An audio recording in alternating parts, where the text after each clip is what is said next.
True, nervous. Very, very dreadfully nervous I had been, and am.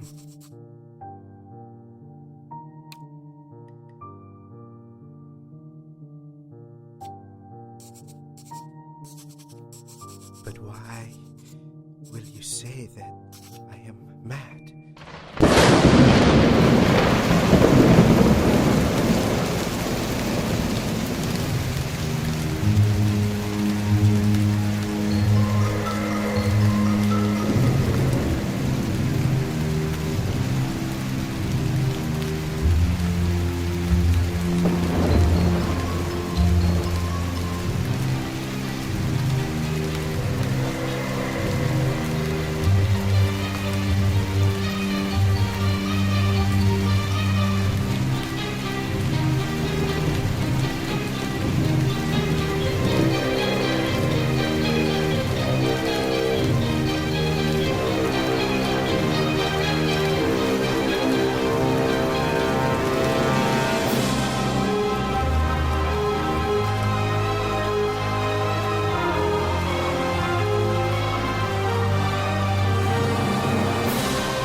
The disease had sharpened my senses, not destroyed, not dulled them. Above all was the sense of hearing acute. I heard all things in the heaven and in the earth. I heard many things in hell. How then am I mad? Hearken and observe how healthily, how calmly I can tell you the whole story.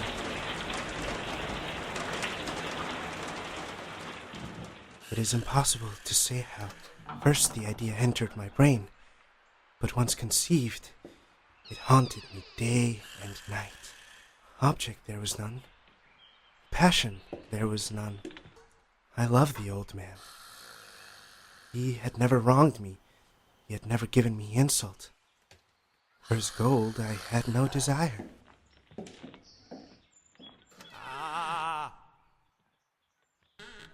Ready the carriage for our journey. Very well, sir. I think it was his eye. Yes, it was this. One of his eyes resembled that of a vulture, a pale blue eye with a film over it.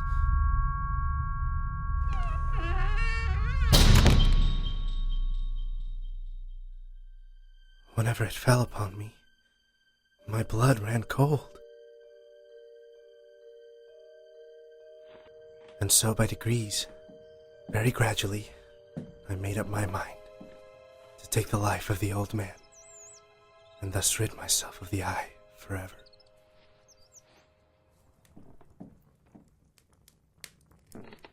Now this is the point. You fancy me mad. Madmen know nothing. But you should have seen me. You should have seen how wisely I proceeded, with what caution, with what foresight, with what dissimulation I went to work. I was never kinder to the old man than during the whole week before I killed him. Will there be anything else, sir? No, my boy. That will be all for tonight. Very well, sir.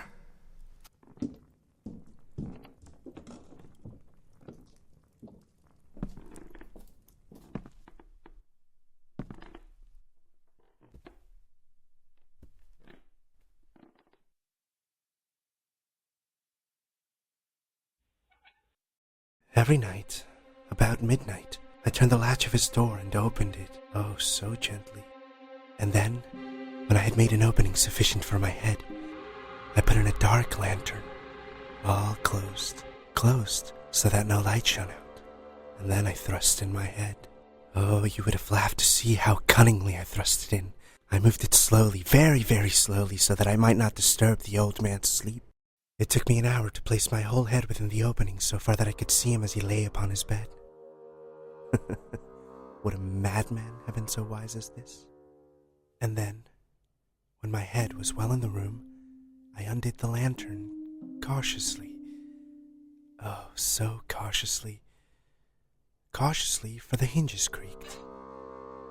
I undid it just so much that a single thin ray fell upon the vulture eye. But I found the eye always closed.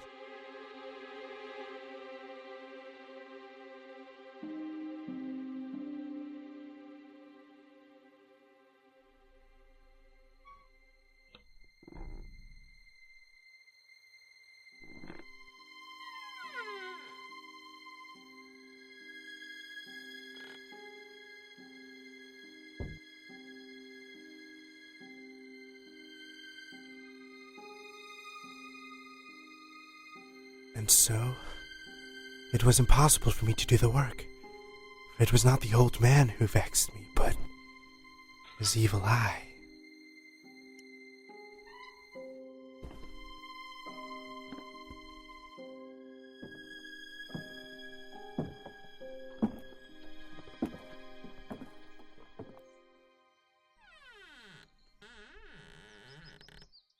Good morning, sir. Did you sleep well?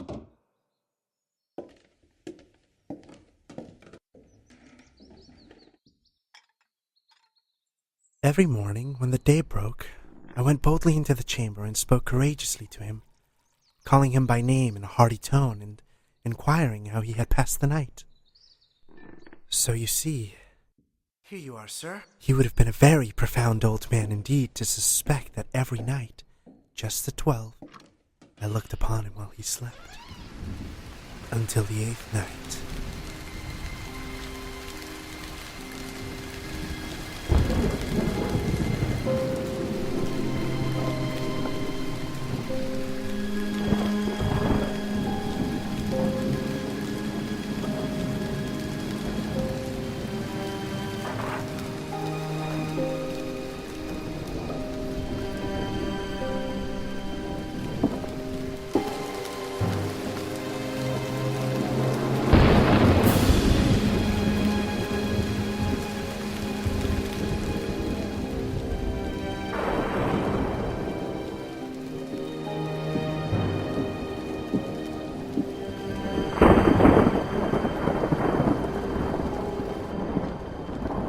I was more than usually cautious in opening the door on this night. A watch's minute hand moves more quickly than did mine. Never before this night had I felt the extent of my own powers, of my sagacity. I could scarcely contain my feelings of triumph. To think that there I was, opening the door, little by little, and he not even to dream of my secret deeds or thoughts.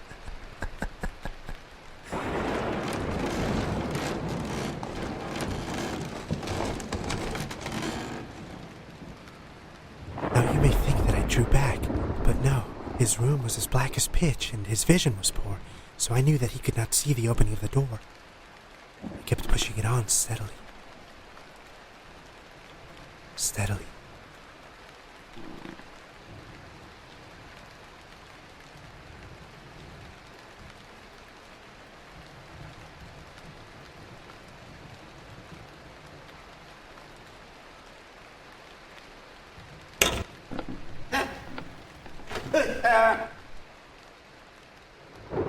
I kept quite still and said nothing. For a whole hour I did not move a muscle, and in the meantime, I did not hear him lie down. He was still sitting up in the bed, listening, just as I have done, night after night, hearkening to the death watches in the wall.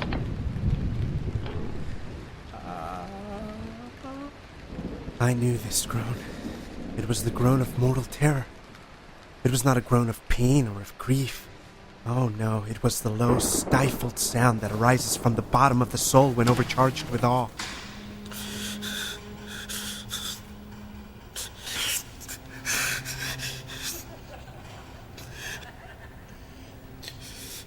I knew the sound well. Many a night just at midnight, when all the world slept, it has welled up from my bosom, deepening with its dreadful echo the terrors that distracted me.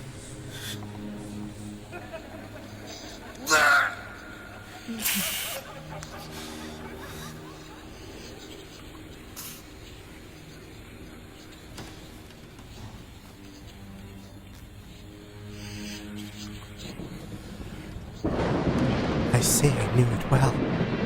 I knew what the old man felt and pitied him, although I chuckled at heart. I knew he had been lying awake ever since the first slight noise when he had turned in the bed. His fears had been ever since growing upon him. He had been trying to fancy them causeless, but could not. He had been saying to himself, "It is nothing but the wind in the chimney," or "It is only a mouse crossing the floor," or "It is merely a cricket making a single chirp." Yes, he had been trying to comfort himself with these suppositions, but he had found all in vain. All in vain, because death, in approaching him, had stalked with his black shadow before him and enveloped the victim. And it was the mournful influence of the unperceived shadow that caused him to feel, although he neither saw nor heard, to feel the presence of my head within his room. When I had waited a long time, very patiently, without hearing him lie down, I resolved to open a very, very little crevice in the lantern. You cannot imagine how stealthily I opened the lantern until at length a single dim ray, like the thread of a spider, shot out of the crevice and fell full on the vulture eye. It was open, wide open, and I grew furious as I gazed upon it.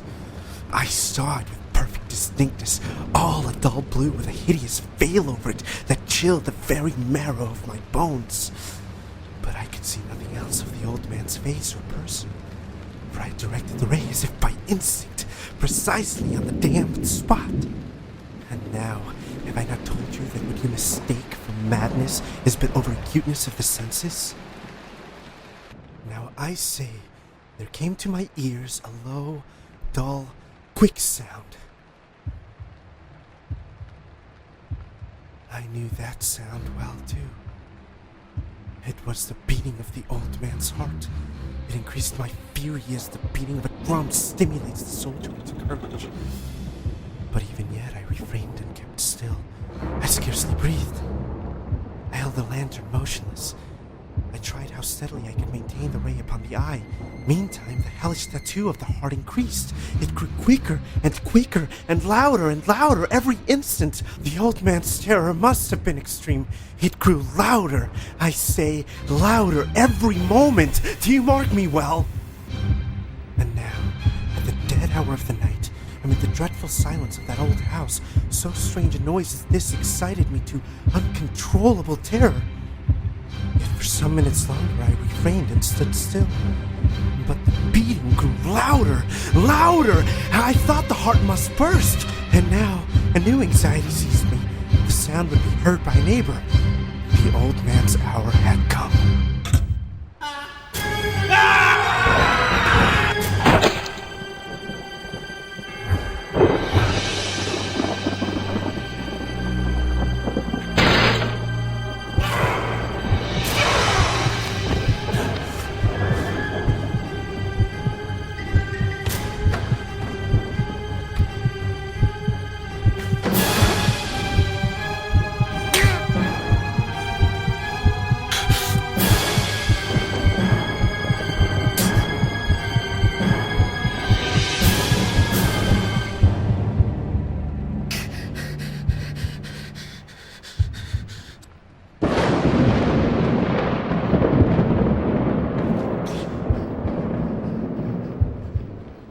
Then smiled gaily to find the deed so far done.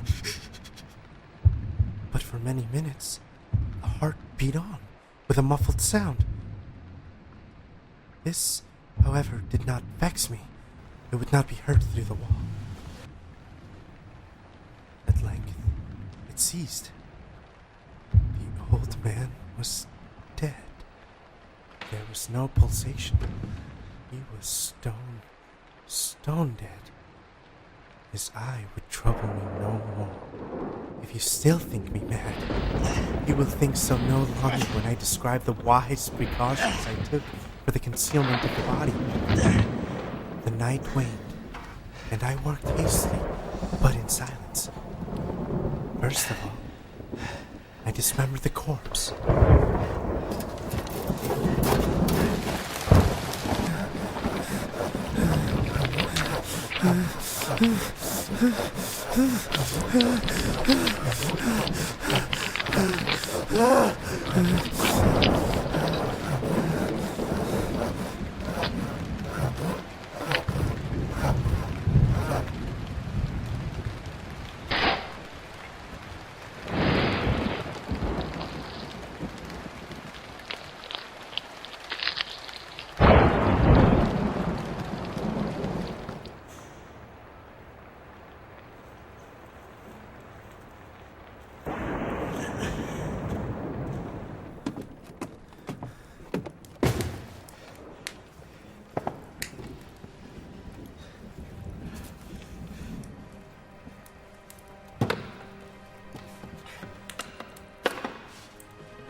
I then took up 3 planks from the flooring and deposited all between the scantlings.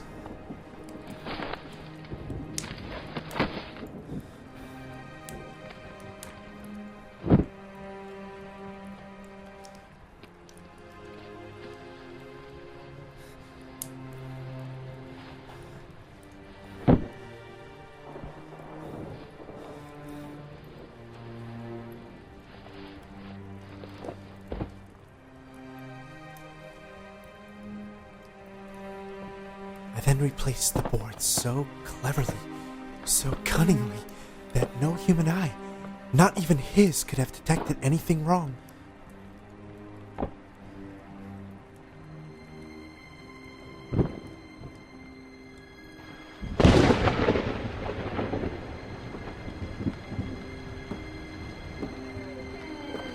There was nothing to wash out, no stain of any kind, no blood spot whatever. I had been too wary for that. The tub had caught all.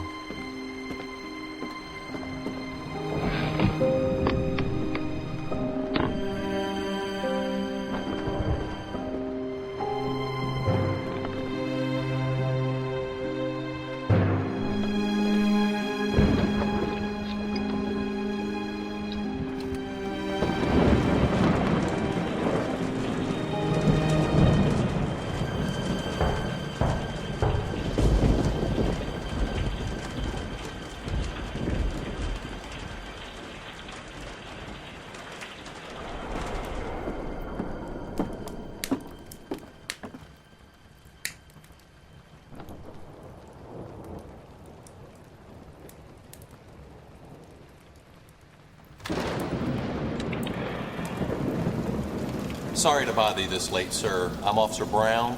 This is Officer O'Reilly and Officer Clement. Good evening, officers. How may I help you? Well, a shriek had been heard by a neighbor during the night. Suspicion of foul play has been aroused. Information was logged at the police office, and we've been deputed to come and search the premises. Yeah, may we come in, sir? Yes, please, of course, come in.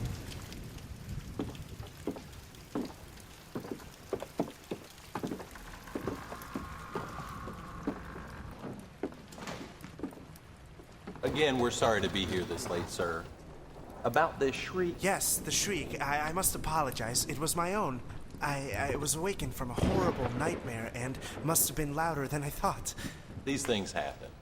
May we speak with the master of the house? Oh, unfortunately, you cannot. You see, he went away to the country just yesterday to visit some family, and I'm afraid he will not return for at least 2 weeks. I see. Well, since you're awake, would you mind showing us around the house? No, not at all. Please, follow me.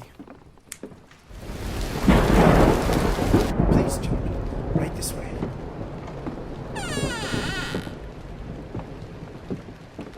And, this is the Master's chamber.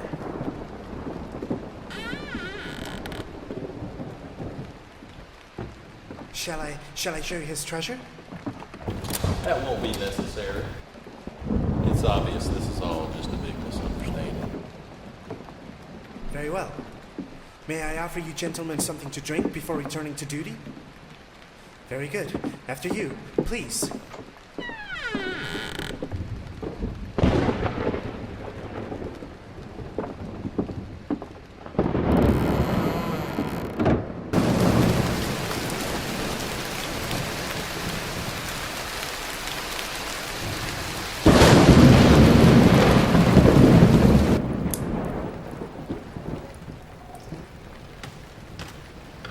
That ought to keep you warm.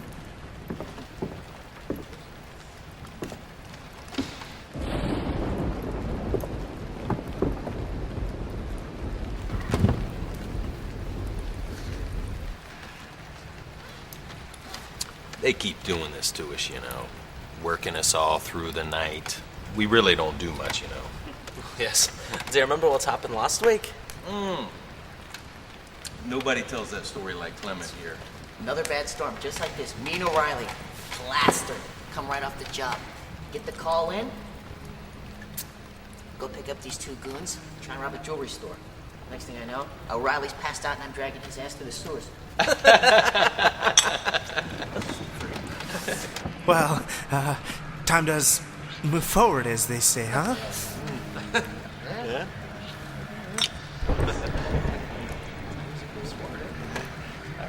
It could be. There's early developments of the story. Well, it is getting rather late and all.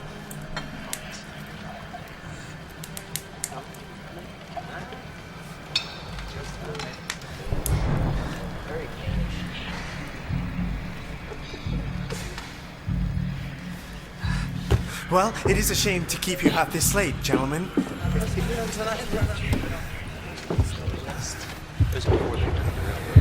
They know. Oh my God. No. No. They heard. They suspect. They know. They're making a mockery of my horror.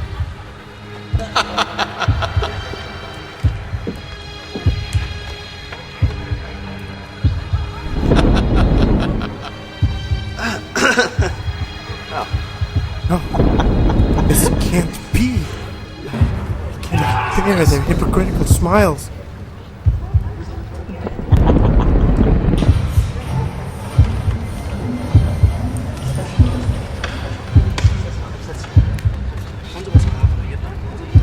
I can bear this agony no longer.